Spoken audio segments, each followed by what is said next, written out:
తాకట్లో ఉన్న బంగారాన్ని విడిపించి ఆ రోజున మార్కెట్ ధర కట్టి మిగిలిన డబ్బును మీకు అందిస్తుంది కొమ్మూరి గోల్డ్.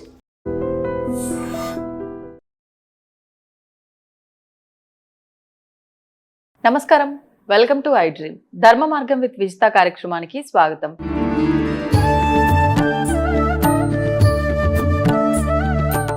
నమస్కారం గురుగారు. పరమేశ్వరార్పణం. గురుగారు, శివలింగం ఇంట్లో పెట్టకూడదు అని చెప్పి కొన్ని విధానాలు వింటూ ఉన్నాం ఈ మధ్య కాలంలో ఎక్కువగా. మరి నిజంగా ఇంట్లో శివలింగం పెట్టుకోకపోతే శివుడికి అభిషేకం చేయాలి, అభిషేక ప్రియుడు ఇవన్నీ చెప్తూ ఉంటారు. మరి ఎవరికి వారు అభిషేకం చేయాలి అని అంటే ఖచ్చితంగా ఇంట్లో శివలింగం ఉండాల్సిందే. మరి పెట్టకూడదు అంటున్నారు, అసలు ఏంటండి విషయం?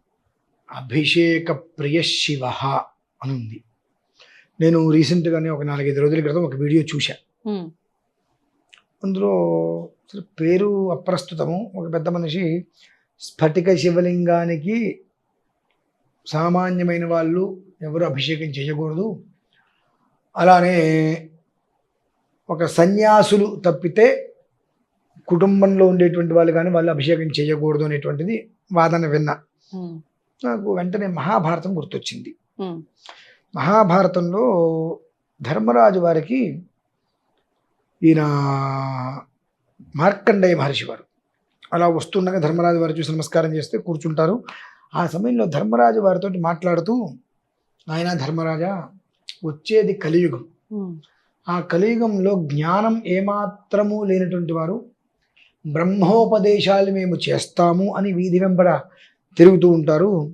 ఈ బుద్ధి సరిగ్గా లేనటువంటి జనాలంతా కూడా వారినే దేవులుగా చిత్రీకరించేసి వాళ్ళు మహా పెద్ద పరమ గురువులుగా భావిస్తూ ఉంటారు. ఇదే జరుగుతుంది ఆయన కలియుగంలో అని చెబితే, అప్పుడు నేను 10 రిపీట్. అంటే నా చిన్నతనంలో నేను ఇది విన్నప్పుడు అబ్బా అనుకున్నా. కానీ ఇప్పుడు చూస్తే అక్షరాల కళ్ళ ముందు అవే కనిపిస్తున్నాయి. ఎందుకంటే స్ఫటికం అనేటువంటి దానికి ఎన్ని వర్ణాలు ఉన్నాయని తీసుకుంటే ఎన్ని అర్థాలు ఉన్నాయి. నిర్మలం స్ఫటికం, శ్వేతం స్ఫటికం, ధవళం స్ఫటికం, శుద్ధం స్ఫటికం, శాంతి స్ఫటికం, శుద్ధ స్ఫటిక శంకాశం అనేటువంటిది. అంటే నిరామయం నిరంజనానికి అన్నిట్లకి కూడా పూర్తిగా కూడా ఉండేటువంటి శాంతి అనేటువంటి పదానికి ఎన్ని అక్షరాలు ఎన్ని అర్థాలు వస్తాయో అన్నిట్లకి కూడా మూలం స్ఫటికం. అంటే మరి స్ఫటిక శివలింగానికి గృహస్థుడు అంటే వివాహ పెళ్ళైనటువంటి వ్యక్తి వాళ్ళు అభిషేకాలు చేయకూడదు, కేవలం సన్యాసులే చేయాలి అనేటువంటి మాట అన్నారంటే ఈ శాంతి ప్రశాంతత కానీ, ఈ సౌభ్రాతృత్వం సోమనస్తత్వం కానీ, ఈ స్ఫటికం అనేటువంటి శుద్ధము నిర్మలము అనేటువంటి ఏవి కూడా ఏ మనిషి దగ్గర అయితే ఉండవో వారు మాత్రమే దీని గురించి చెప్తారు. ఇట్లా నా దగ్గర లేనిది నీ దగ్గర నేను ఒప్పుకుంటా, నా దగ్గర లేదు నీ దగ్గర ఉంది నేను ఒప్పుకుంటా, కాబట్టి నీ దగ్గర పనికిరాదని చెప్తా. కాబట్టి ఆ తత్వాలు ఏవి కూడా నా దగ్గర లేవు, కాబట్టి ఇంకొకరు చేస్తే ఆ తత్వాలు వచ్చి బాగుపడతారు, కాబట్టి ఎవ్వరూ చేయకూడదని చెప్తా. కానీ అమ్మా, ప్రతి ఒక్క మనిషి ప్రతిరోజు శివుడికి ఎందుకు అభిషేకం చేయాలి తెలుసా? అసలు ప్రతి ఇంట్లోనూ కూడా ఉండాలి. అందుకే నేను కొన్ని వేల మందికి శివలింగాలు ఇచ్చానమ్మా. కొన్ని వేల మందికి ఇంతే ఉంటాయి. అంటే ఈ బటన్ వేలు చూస్తే ఈ గీత కన్నా చిన్నవి. కొన్ని వేల మందికి అందించాయి. ఎందుకు అందించాను? ప్రతి ఒక్క మనిషి తన ఇంట్లో ఏదో ఒక రకంగా ఈశ్వరుడు నెత్తి మీద ఒక చెంబు నీళ్ళు పోయాలి, లేదా కనీసం నీళ్ళలో అయినా పెట్టేసట్టి పెట్టాలి అని ఎందుకు ఇచ్చాను అంటే, ఈశ్వరుడు సర్వకాల సర్వావస్థలు యందు కూడా వెండి కొండ మంచు పర్వతమైనటువంటి కైలాసాన్ని వదిలి భక్తుల కోసం శ్మశానంలో ఉండి చితిమంటల మధ్యన ఈ ఉగ్రభూతాలు ఇవన్నీ కూడా అక్కడ ఉండగా, ఆ ఉగ్రభూతాలు ప్రమదగణాలు ఇవన్నీ కూడా వచ్చి ఊరి మీద పడి ఊరిని మొత్తం నాశనం చేసి వల్లకాడు చేసి అనేక రకాలైన వ్యాధుల్ని ఇవన్నీ తీసుకొచ్చి పెట్టి ప్రజల్ని ఇబ్బంది పెట్టకుండా ఆ భూతగణాలకి ఉగ్రభూతాలకి కూడా ఆశ్వాసన కల్పించే రీతిలో ఆ శ్మశానం మధ్యలో ఆయన నాట్యం ఆడుతూ ఉంటాడమ్మా. ఎంత తాపం అది! తాపం అంటే వేడి. ఎంత వేడి ఉంటుంది! ఆ వేడి ఈశ్వరుడి దగ్గర నుంచి మనం ఎంత తగ్గిస్తూ ఉంటే అంతగా ఆయన నాట్యం ఆడుతుంటాడు అలసిపోకుండా.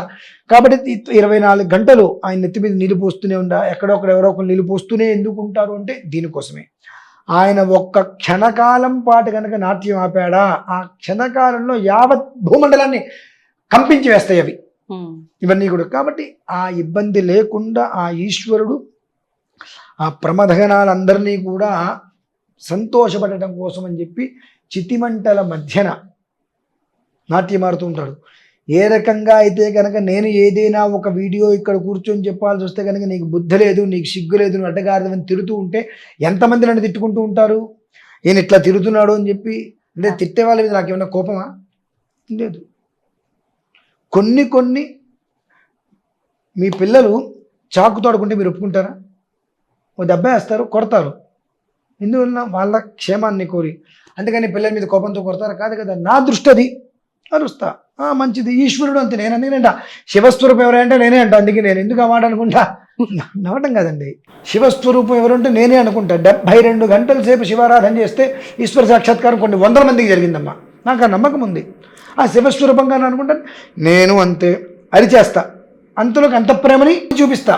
అరిచేయటము అంత ప్రేమను ఏకకాలంలో చూపించగలిగిన వాడు ఎవరు? ఈశ్వరుడు. అంటే కంఠాన్ని ఇక్కడ పెట్టుకున్నాడు, కంఠంలో విషాన్ని ఇక్కడ పెట్టుకున్నాడు. పెట్టుకొని భక్తుల మీద ఒక పక్కన కోపాన్ని చూపిస్తున్నాడు, ఒక పక్కన ప్రేమను కురిపిస్తున్నాడు. మనం ఏం చేస్తున్నాము? రుద్రుడు అంటే రౌద్రం, కోపం అంటాం.